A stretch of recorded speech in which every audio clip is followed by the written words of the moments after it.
ইতিমধ্যেই আমেরিকা তাদের 6টা নাকি পারমাণবিক যে হচ্ছে বোমা সেটা হারিয়ে গেছে।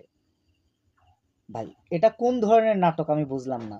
মূলত আপনাদের আমি গত নিউজে আমি বলেছিলাম যে হয়তো আমেরিকা ইরানের উপরে পারমাণবিক বোমা আঘাত হানতে পারে, তার প্রস্তুতি চলছে। এই প্রস্তুতির সময় এসে তারা বলছে যে আমাদের 6টা নিউক্লিয়ার হারিয়ে গেছে, 6টা পারমাণবিক বোমা আমাদের হারিয়ে গেছে। এটা কেউ বিশ্বাস করবে? এত বড় একটা দেশ, পারমাণবিক বোমা কি এতই সোজা যে হাতের বাচ্চা এত বড় ছোট একটা জিনিস যে হাতে করে নিয়ে চলে গেলাম? অসম্ভব।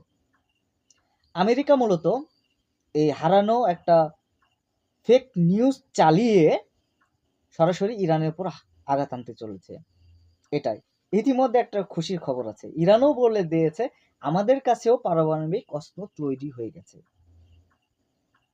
আমাদের যদি মারা হয় এটা সরাসরি বলে না, হাই রিপিট, তারা সরাসরি বলে নাই, বিভিন্ন গণমাধ্যমের মাধ্যমে আসছে। আর তারা সরাসরি বলেছে আমাদের কাছে এমন এক মিসাইল আছে যেটা 30 সেকেন্ডে ধুলো করে দিতে পারে, ধুলো করে দিতে পারে। বোঝেন, এখানে একটা বোঝার বিষয় যে এমন একটা মিসাইল আছে যে 30 সেকেন্ডের মধ্যে ধুলো করে দিতে পারে কয়েক কিলোমিটার। পারমাণবিক বোমার কথা তারা হচ্ছে উল্লেখ করছে, ইঙ্গিতে বলছে যে আমাদের উপর যদি আঘাত আনা হয় নিউক্লিয়ার, আমরাও সেটার হচ্ছে জবাব দিব, আমরাও প্রস্তুত আছি।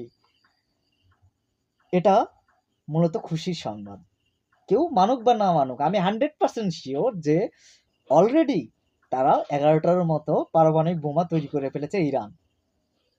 আমেরিকা যতই বলুক যে তাদের 6টা বোমা হারিয়ে গেছে, আসলে তারা হচ্ছে হয়তো টার্গেট করছে ইরানকে, যে ইরানের হয়তো পারমাণবিক অস্ত্র দিয়ে তাদের ধ্বংস করে ফেলে দেওয়া হবে। যদি দেখেন একটা পারমাণবিক যদি হচ্ছে বোমা পড়ে, সেখানে সবচাইতে বেশি পাওয়ার যে বোমার সেটা ব্যবহার করা হবে। আর যদি এটা হয় তাহলে ইরানে যদি করা হয় তাই প্রায় 15 কোটি মানুষ মারা যাবে। ইরানে যদি এটা ব্যবহার করে আমেরিকা, যে 6টার কথা বলা হয়েছে, প্রায় 15 কোটির উপরে মানুষ মারা যেতে পারে। আমার নিজস্ব যে বিশ্লেষণ বা বিভিন্ন জায়গা থেকে আমি শুনি এই বিষয়গুলা, যে প্রায় 15 কোটি মানুষ মারা যাবে যদি নিউক্লিয়ার যদি চালানো হয়।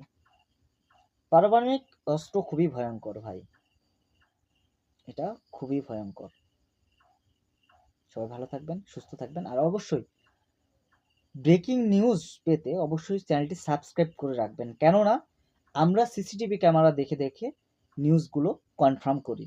আমরা শুনে বা ইয়ে করে শুধু খবর আমরা দিই না।